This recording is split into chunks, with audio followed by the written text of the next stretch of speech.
Hey, what's up? It's Jim, and today I'm going to talk about Logan Lucky. This was probably one of my more anticipated movies of the summer because it's the grand return of Steven Soderbergh, who's one of my favorite directors and favorite directors to review and go see movies by, because you never really know what to expect from him. And I'm not going to act like Logan Lucky was this grand return that I maybe wanted it to be, but I think that's kind of par for the course, because you can never really have expectations when it comes to a Steven Soderbergh movie other than it being good and interesting, and Logan Lucky certainly is that. I don't know if I love it as much as most people, but I certainly really enjoyed it. And as a really fun kind of heist movie in late August, frankly just as a heist movie, Steven Soderbergh shows he can still do that again, even though, you know, it's certainly been a while. And coming back to genre certainly isn't something I'm used to with Steven Soderbergh. I still think he finds an interesting twist on it. Instead of doing, you know, the Ocean's 11 movies, which he directed, he ends up putting kind of like half a 70s kind of character piece heist film that, you know, maybe Burt Reynolds or Clint Eastwood or someone of that ilk would have starred in back in the 70s, mixed with kind of a Coen Brothers indie sensibility, which of course is a school that he is definitely from. And I think he definitely shows a love for both of those genres. And he kind of shows his love for genre in general. That was kind of his thing towards the end of his career, going from Haywire to Contagion to Magic Mike and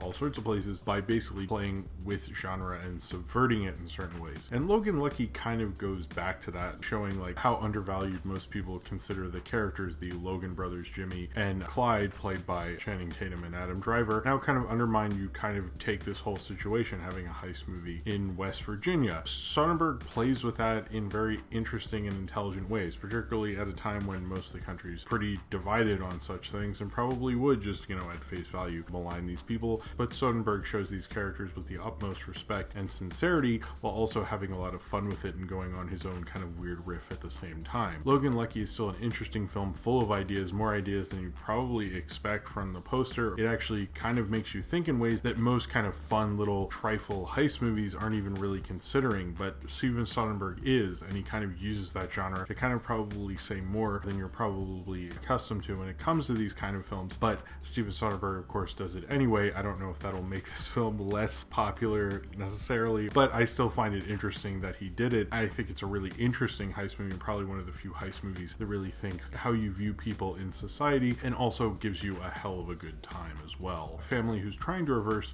the curse that's on their family, the Logan family, Jimmy played by Channing Tatum and Clyde played by Adam Driver, who lost his hand in the war, and they're set to execute an elaborate robbery during the Coca-Cola 600 race at the Charlotte Motor Speedway in Concord, North Carolina, which I guess is, I don't know how the geography works, but it's West Virginia. Anyway, it's close. During Memorial Day weekend, because Jimmy is out of a job, he was fired for basically insurance reasons because they saw him walk with a bit of a limp, and so they need some money. With the help of their sister Millie, played by Riley Keough, and Daniel Craig as Jimmy Bang, as they try to steal money from the vault and all the money that are getting set there by tubes during one of the biggest races of the year, and if they can successfully get away with it and hopefully change the fortunes of his family. Kind of the phrase that has become such a cliche if you read any review of this film or anyone talk about this film is like, they certainly don't make movies like this anymore. And like, yeah, but no one really has ever made a movie like this before, so like they've never made them like they used to, I guess would be the correct saying, sort of. Wait, that doesn't. Steven Soderbergh took this hiatus. He basically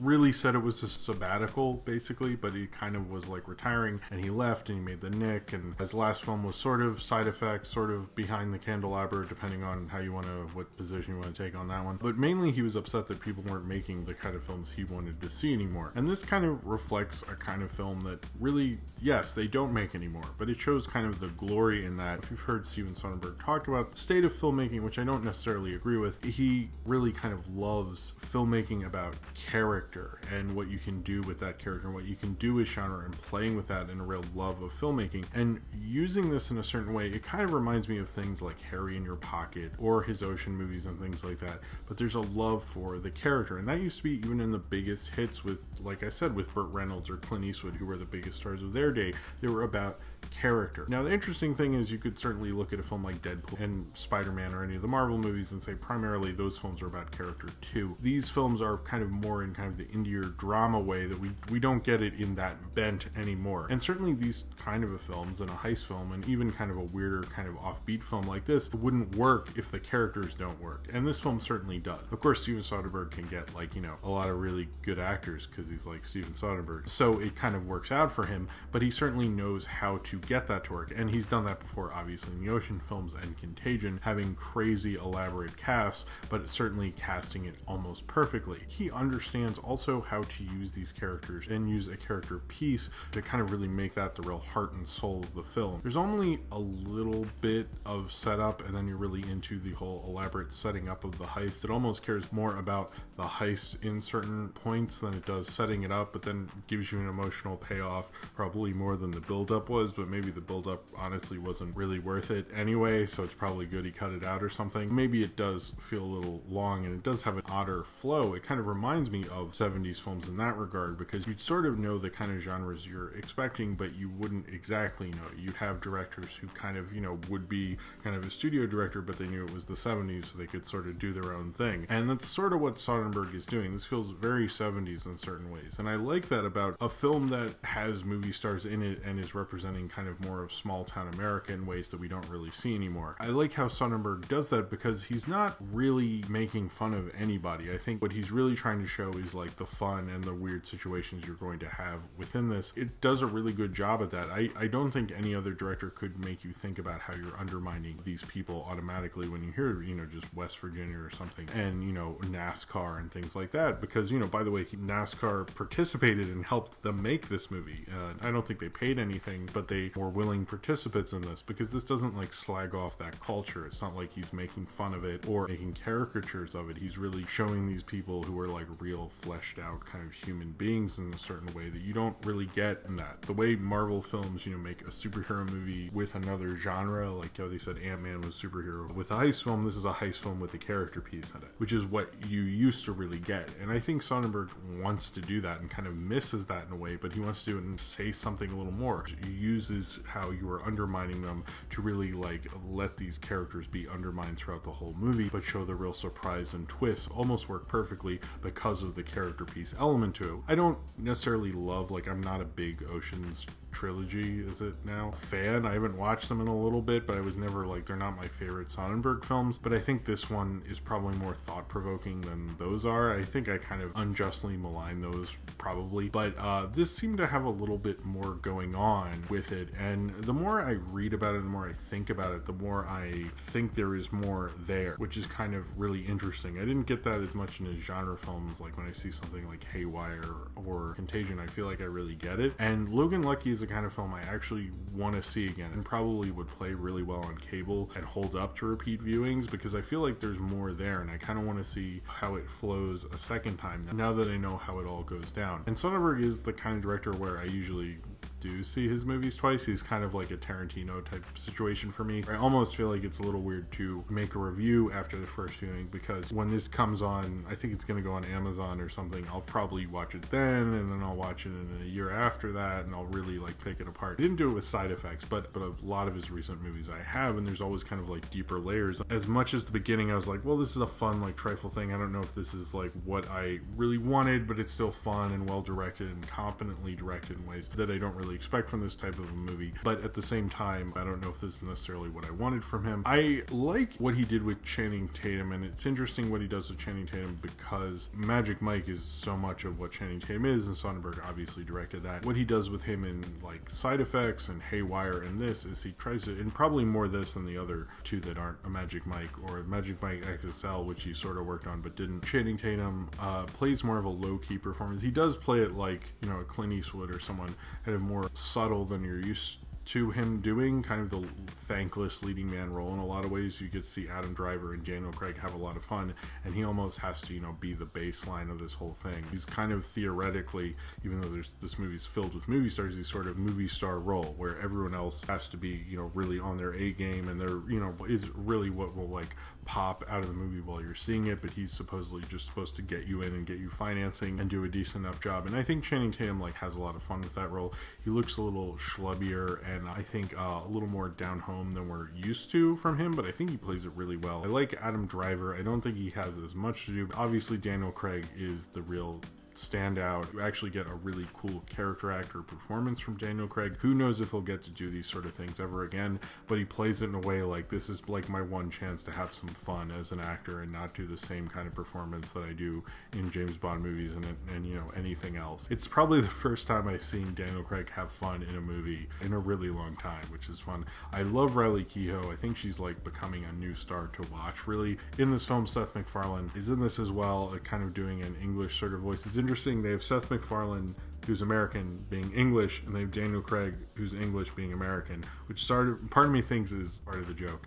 I'm not sure. I have no proof of that. Hilary Swank has this like kind of weird, like kind of almost like boring investigative TV show voice, but she's really good at it. It's weird, but it's like it kind of works. Like, and I don't see enough Hilary Swank anymore. I really like that. And also Macon Blair, which is cool. I noticed there's like certain people in this from Dwight Yoakam. Steven Soderbergh still likes to do some interesting casting. The only one I didn't really like was Katie Holmes. It was like her accent was really bad. I mean, I know some, you know, Daniel Craig's is spotty, but he gives so much enthusiasm you almost don't even notice it, so it's fine. I like that this is supposedly written by Rebecca Blunt. No one knows if that's a real person. No one's sure if it's written by Soderbergh, his wife Jules Asner, or comedian John Henson, who is interesting that because John Henson was a host of Talk Soup, who's kind of the guy who got me into Talk Soup before it became The Soup with Joel McHale when it was rebooted and stuff. And I like that Jules Asner, who was the former host of E, and John Henson, 90s E people, are still doing things. I hope Ted Casablanca, maybe he wrote it,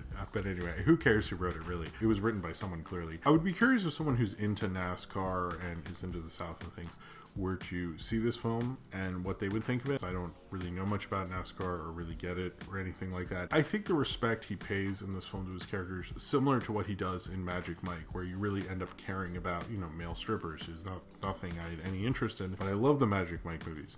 And I think he shows that kind of masterful eye to using character in this film. And that's what's so awesome about Logan Lucky. That's what's so great about Logan Lucky, is he manages to make a heist film and make you care as much about the characters as the heist. And the heist is kind of fun and interesting, but he really, really cares about these characters and really understands that you're going to undervalue them and kind of plays with your perception in a lot of ways. That makes this film probably more interesting and thought-provoking than it has any right to be. This reminds me of like films like Casting and the way it's being marketed, films like Extract and The Gift, where it has a crazy long cast. You're like, oh, there's too many people in this. As a modern audience, I just won't see it. That's too many things for me to think about. And it's like interesting but modest and never like that great, so sort of like Extract.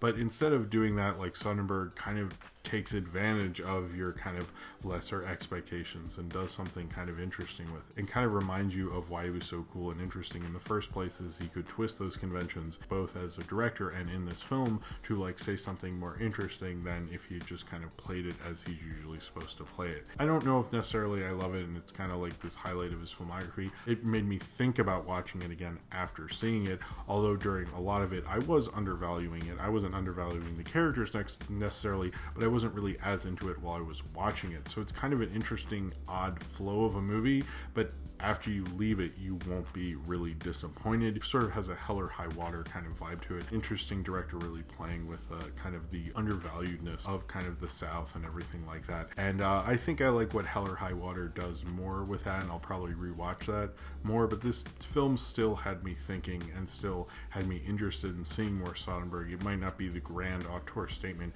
maybe I wanted from him, or maybe we all wanted from him, to have this huge, great, amazing comeback. But Steven Soderbergh was always going to have the kind of comeback that he wanted to have, and I think this is the kind of film he wanted to make. I'm fine with him kind of making a more fun, interesting kind of character piece heist movie that at least made me think more than I ever thought it would. And really maybe that was the whole point of the movie and the point of him as a director, and I'm happy both left me a little more intellectually challenged than I ever thought either would. So if you have seen Logan Lucky and you would like to talk about it, then comment below in the comments and subscribe if you would like to.